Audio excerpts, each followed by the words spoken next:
Welcome to पढ़ाई लिखाई channel. आज हम लोग फिर से नंबर्स के साथ खेलेंगे एंड उसके बारे में अमेजिंग चीज़ें जानेंगे। अगर आपने मेरा स्क्वायर वाला ट्रिक्स नहीं देखा है तो please go through my playlist. अगर आप लोग हमारा एसएससी बैंकिंग ऑनलाइन कोर्स करना चाहते हैं तो इस नंबर पे व्हाट्सएप कर अपना रजिस्ट्रेशन करवाएं।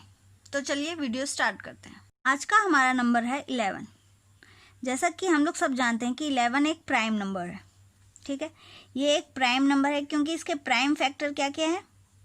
इसके प्राइम फैक्टर होते हैं 1 एंड 11।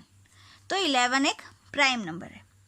एसएससी एनटीपीसी एग्जाम्स में ये पूछा जाता है कि अगर कोई नंबर लाइक 133x 11 से डिवाइड होता है तो यहाँ पे x क्या है, मतलब हम लोग को x निकालने के लिए बोला जाता है। तो सबसे पहले हम लोग को ये जानना पड़ेगा कि कौन से नंबर 11 से डिवाइड होते हैं, मतलब हम लोग कैसे पहचानेंगे कि ये नंबर 11 से डिवाइड होता है या नहीं होता है। ठीक है, तो ये भी हम लोग जान लेते हैं। तो 11 से वो नंबर डिवाइड होते हैं जिनका अल्टरनेट ऐड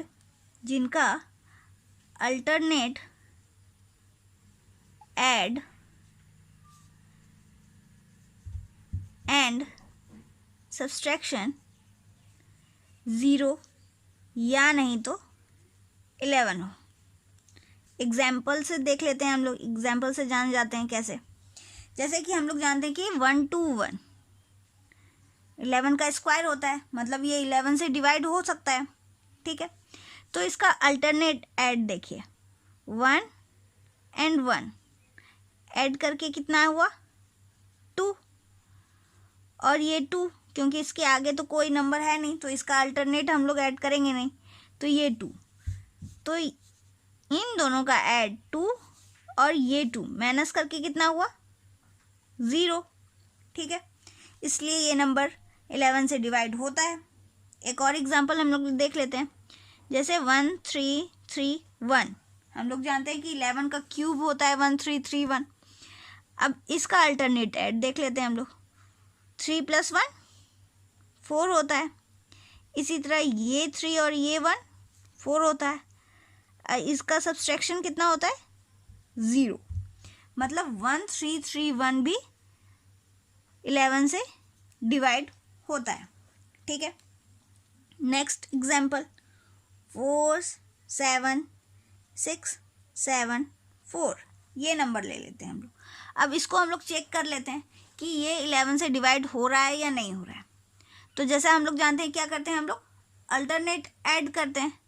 तो अल्टरनेट ऐड ये हो गया 4 + 6 10, फिर +4 14 हो गया।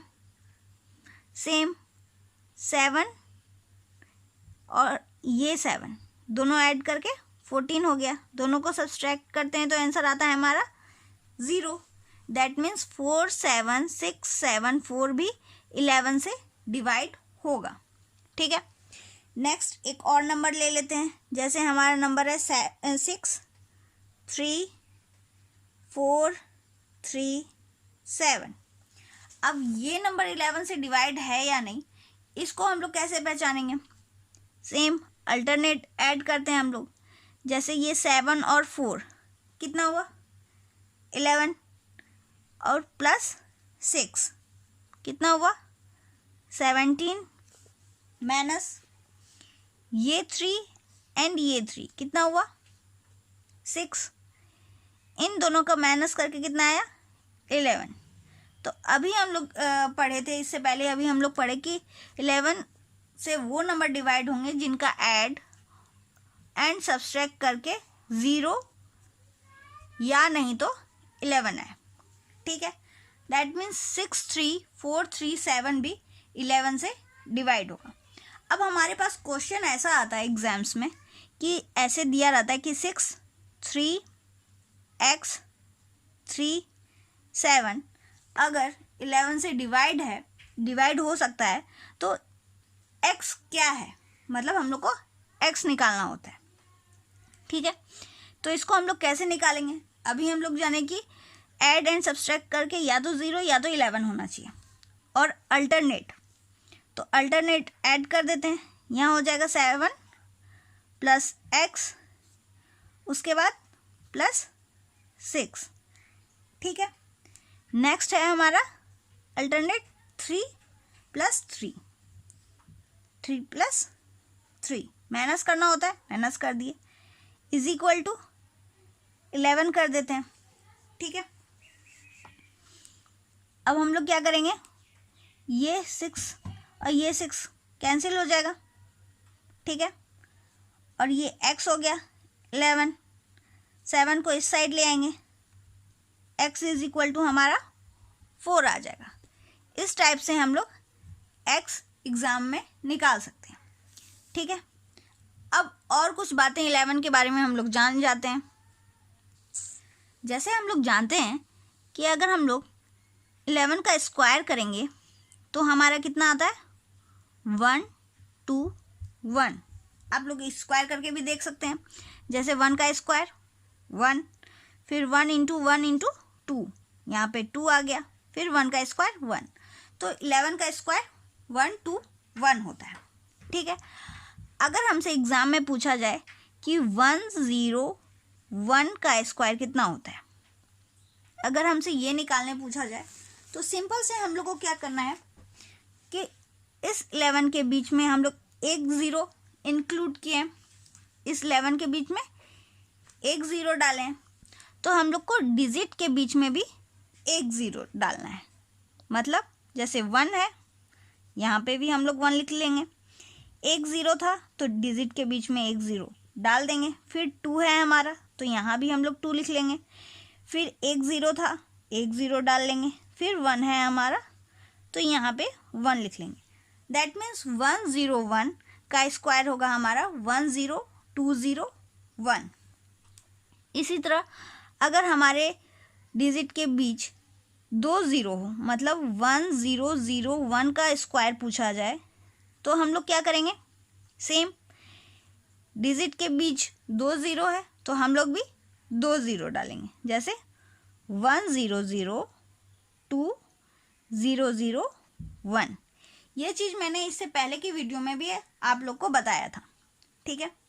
एक बार रिवाइज करना था क्योंकि 11 के बारे में पढ़ रहे हैं तो 11 के बारे में सब कुछ जानना था, इसलिए मैंने इसे फिर से बता रही हूँ कि 11 का क्यूब कितना होता है हमारा 1331, ठीक है। सेम जैसे स्क्वायर के बीच हो रहा था कि एक ज़ीरो था तो एक ज़ीरो डिजिट के बीच डाल दे रहे थे, इसी तरह हम लोग क्यूब के में भी यूज़ करेंगे। जाता है कि 101 का क्यूब निकालना है तो हम लोग सिंपल से क्या करेंगे, 1030301। दैट मीन्स 101 का क्यूब होता है हमारा 1030301। इसी तरह हमसे अगर पूछा जाए कि 1001 का क्यूब कितना होता है हमारा, तो 1001 का क्यूब होता है हमारा 1, 2 ज़ीरो है बीच में तो हम लोग को भी 2 ज़ीरो डालना है, 100300, फिर 300 एंड 1, तो 1001 का क्यूब होता है हमारा 1003003001, ठीक है। ये तो हुआ 11 का स्क्वायर, क्यूब एंड 11 से कौन से नंबर डिवाइड होंगे, ये सब हम लोग ने जान लिया। अब हम लोग ये जानते हैं कि 11 से किसी भी नंबर को इंटू करना कितना इजी है, कितना सिंपल है।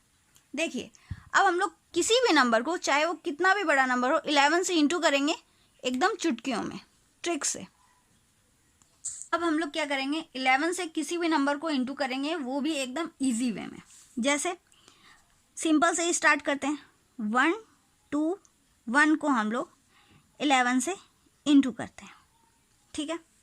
तो किसी भी नंबर को 11 से इंटू करना काफ़ी इजी होता है। कैसे, जैसे इसमें नंबर है 121, इस 11 को आप भूल जाइए, ठीक है। सिंपल से क्या करना है, ये 1 था तो इसको 1 को लिखना है, फिर 1 और 2 को ऐड करना है, 1 और 2 ऐड करके कितना होता है 3, फिर इस 2 और इस 1 को ऐड करना है 3, फिर बचा अकेला 1 तो इसको हम लोग लिख देंगे। मतलब सिंपल से ऐड करते हुए जाना है। कैसे, एक और नंबर ले लेते हैं, जैसे 1331 ले लेते हैं, 1331 को 11 से इंटू कर देते हैं। अब इसको इंटू करना कितना ईजी है, इस 1 को सिंपल सा हम लोग 1 लिख देंगे। फिर इस 3 और 1 को ऐड करके 4 लिख देंगे। फिर इस 3 और 3 को ऐड करके हम लोग 6 लिख देंगे। फिर इस 3 और 1 को ऐड करके 4 लिख देंगे और फिर लास्ट में 1 बच जाएगा तो हम लोग 1 लिख देंगे। तो 1331 को 11 से इंटू करेंगे तो क्या आएगा हमारा 14641। ठीक है, इसी तरह कोई और एक नंबर ले लेते हैं 4334 को 11 से इंटू कर देते हैं। ठीक है, फिर से वही करेंगे, 4 है लास्ट में तो हम लोग 4 लिख देंगे। फिर 4 + 3 करेंगे, 7 होता है हमारा, 7 लिख देंगे। फिर इस 3 को इस 3 से, मतलब हर एक नंबर को उसके आगे वाले नंबर में ऐड करते हुए जाना है। इस 3 को इस 3 से ऐड करेंगे तो ये आ जाएगा हमारा 6। फिर इस 3 को इस 4 से ऐड करेंगे तो ये आ जाएगा हमारा 7। फिर इसके आगे तो कोई नंबर नहीं है तो सिंपल से इसको 4 लिख देंगे। ठीक है, इसका मतलब ये हुआ कि फर्स्ट टाइम में हम लोग को लास्ट नंबर लिखना है और उसके बाद ऐड करते हुए जाना है, हर एक नंबर को उसके आगे वाले नंबर से ऐड करते हुए जाना है और लास्ट में हम लोग को, मतलब सबसे फर्स्ट नंबर हमारा क्या होगा, जो हमारा क्वेश्चन का फर्स्ट नंबर होगा। ठीक है, एक और नंबर ले लेते हैं हम लोग 5767 को 11 से इंटू कर देते हैं। तो सिंपल से क्या करेंगे, हम लोग 7 लिखेंगे। फिर 7 + 6 करेंगे, 13 होता है हमारा, 3 लिखेंगे। हमारे हाथ में बचेगा 1, मतलब 13 होता है हमारा, कैरी बचा 1। फिर इस 6 को फिर 7 से ऐड करेंगे, 13 होता है हमारा, कैरी था 1 तो ये 14 हो गया 4। फिर से कैरी बचा 1। फिर इस 7 को 5 से ऐड करेंगे, 12, कैरी था 1 तो ये हो गया 13। फिर से कैरी बचा 1, 5 है और कैरी था 1 तो ये हो गया हमारा 6। तो 5767 को अगर हम 11 से इंटू करेंगे तो हमारा आएगा 63437। ठीक है, अब किसी बड़े नंबर को ले लेते हैं, जैसे हम लोग ले लेते हैं 99955221। ठीक है, इसको हम लोग 11 से इंटू कर देते हैं तो सिंपल से ये 1 है तो 1 हम लोग लिख लेंगे। फिर 1 + 2 3 होता है, इसको लिख देंगे। फिर 2 + 2 4 होता है, 4 लिख लेंगे। फिर ये 2 और ये 5 7 होता है, 7 लिख लेंगे। फिर ये 5 और ये 5 10 होता है, 0, कैरी बचा हमारा 1। फिर ये 5 और 9 9 और 5 14, कैरी था 1 तो 15 हो गया। फिर से कैरी बचा 1। फिर 9 और 9 18, कैरी था 1 तो ये 19 हो गया। फिर से कैरी बचा 1। फिर और 9 और 9 18, कैरी था 1 तो ये 19 हो गया। फिर से कैरी 1 बचा। फिर ये 9 + 1 10। तो 99955221 को 11 से इंटू करेंगे तो हमारा कितना आएगा 1099507431। ठीक है, आज हम लोग ने नंबर 11 के बारे में कुछ ट्रिक्स जाने जो हमारे एनटीपीसी, एसएससी, केवी और सारे कम्पिटिटिव एग्ज़ाम के लिए काफ़ी इंपॉर्टेंट होने वाले हैं। ये सारे क्वेश्चन, इससे रिलेटेड क्वेश्चन हमसे सिंप्लीफिकेशन में पूछा जाता है और हर एक एग्ज़ाम में 5 से लेके 4 सिंप्लीफिकेशन तो होते ही हैं। ठीक है, तो आज का मेरा वीडियो यहीं पे समाप्त होता है। अगर आपको मेरा वीडियो पसंद आया हो तो इसे लाइक करें, अपने फ्रेंड्स के साथ शेयर करें और मुझे सपोर्ट करें ताकि मैं आपके लिए ऐसे ही अमेजिंग वीडियोस लाती रहूं। नेक्स्ट वीडियो में हम लोग स्क्वायर रूट निकालना सीखेंगे, तो मेरे चैनल के साथ बने रहने के लिए मेरे चैनल को सब्सक्राइब करें। Thank you.